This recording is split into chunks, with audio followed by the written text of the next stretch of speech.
Любители дуэльных карточных игр сегодня должны обратить особое внимание, потому что это очень красивая карточная игра. Несмотря на то, что на ней нет ярких иллюстраций и каких-то персонажей, сделано здесь все, конечно, качественно. Очень красивые пластиковые карты и неплохая механика. Давайте разбираться.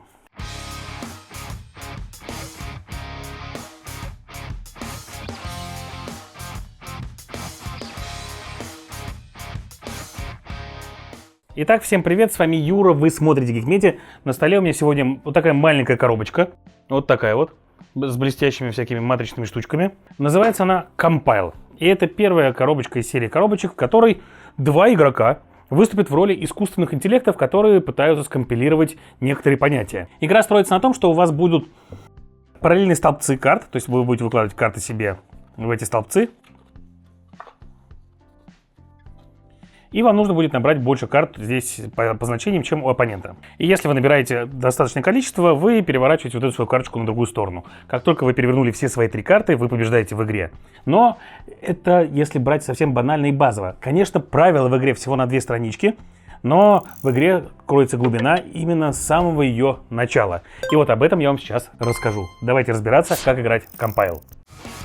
Вообще стоит сказать о том, что эта карточная игра очень требовательна к наигрышу, как, честно говоря, большинство карточных игр для 2 игроков. Но здесь у вас вся игра начинается с самого начала. Изначально у вас на стол будут выложены 12 протоколов. Это какие-то понятия, которые ваши искусственные интеллекты будут пытаться скомпилировать и осознать для себя, для того, чтобы изменить реальность в свою сторону.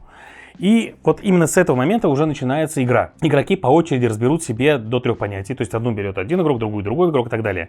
И здесь очень важно понимать, что каждому из этих понятий, каждой вот такой карточки, идет 6 карт, которые пойдут к вам в колоду. То есть в итоге ваша колода будет состоять из 18 карт, по 6 карт для каждого из 3 понятий.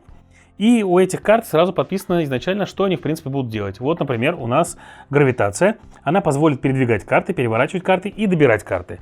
А, например, чума, она будет заставлять сбрасывать карты и будет иметь возможность переворачивать карты.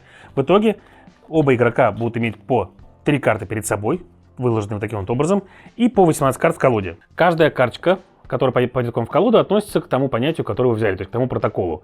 И именно эти карты можно будет в этот протокол разыгрывать. На них разные значения с одной стороны, одинаковые значения с другой стороны рубашки и различные эффекты в 3 разных слотах. Карточки все пластиковые, блестященькие, ну, красиво сделаны. Игроки тянут по 5 карт, и младший игрок начинает ходить. В свой ход, как в хороших карточных играх с хорошей механикой, вам нужно обязательно следовать по определенной последовательности. Но я вам ее сейчас нарушу, потому что так будет проще рассказывать. Итак, в свой ход самое главное, что вы сможете сделать, это либо разыграть одну из своих карт с руки, и играйте вы ее обязательно в тот протокол, которому она принадлежит. То есть, если я хочу разыграть карточку чумы, я разыграю себе ее в протокол чумы. Если я хочу сыграть карточку металла, я разыграю в протокол металла.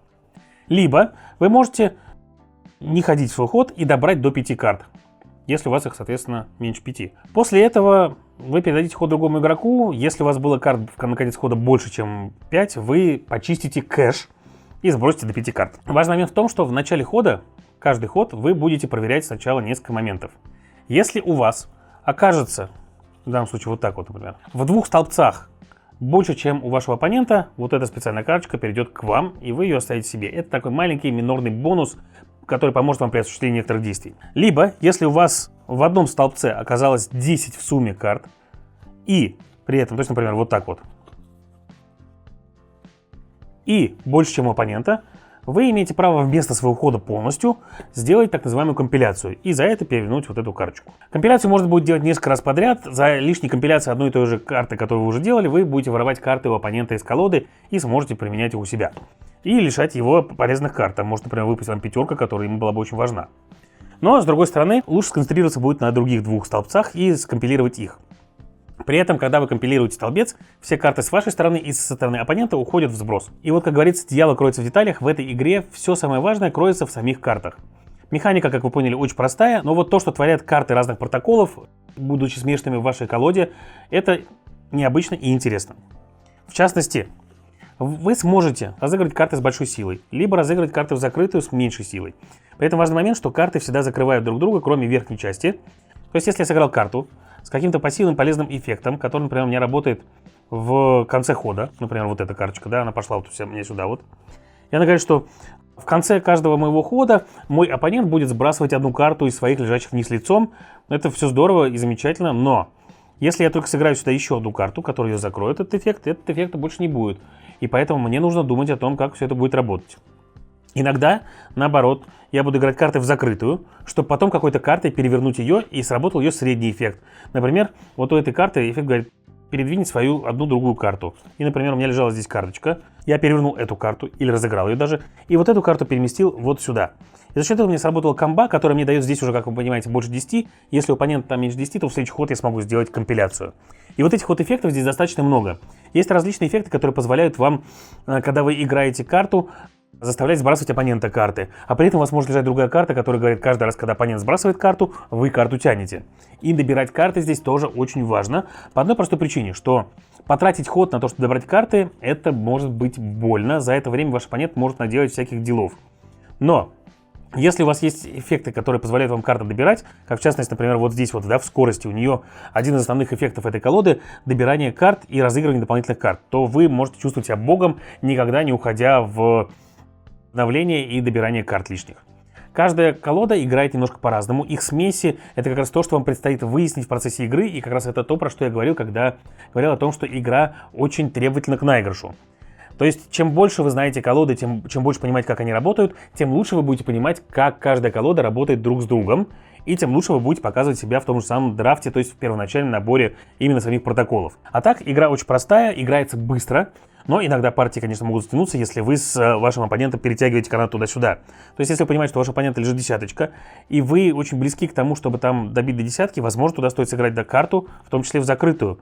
При этом, как вы понимаете, если вы играете карту в закрытую, ее можно положить в любой протокол ваш. И здесь вам нужно будет смотреть и думать о том, что происходит. То есть, например, может быть, конечно, можно было бы сыграть карту на оппонента в закрытую, или в открытую, чтобы побить его сумму. А может быть, было бы лучше сыграть себе карту в какое-то другое место, и который позволил бы передвинуть карту оппонента из той стопочки, которая давала бы ему возможность сделать компиляцию, в ту стопку, где ему вообще там ничего не нужно, и он там вообще никаким образом не выигрывает и даже не близок к этому.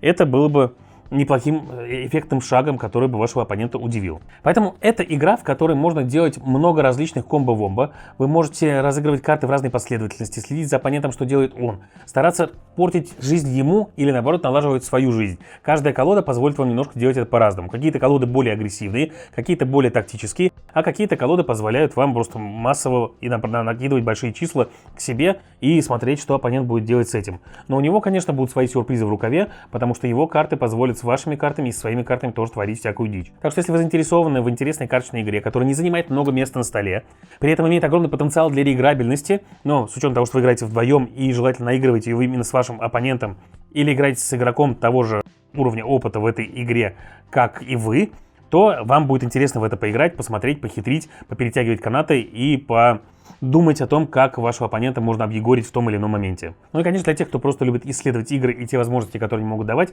здесь тоже есть с чем поиграться.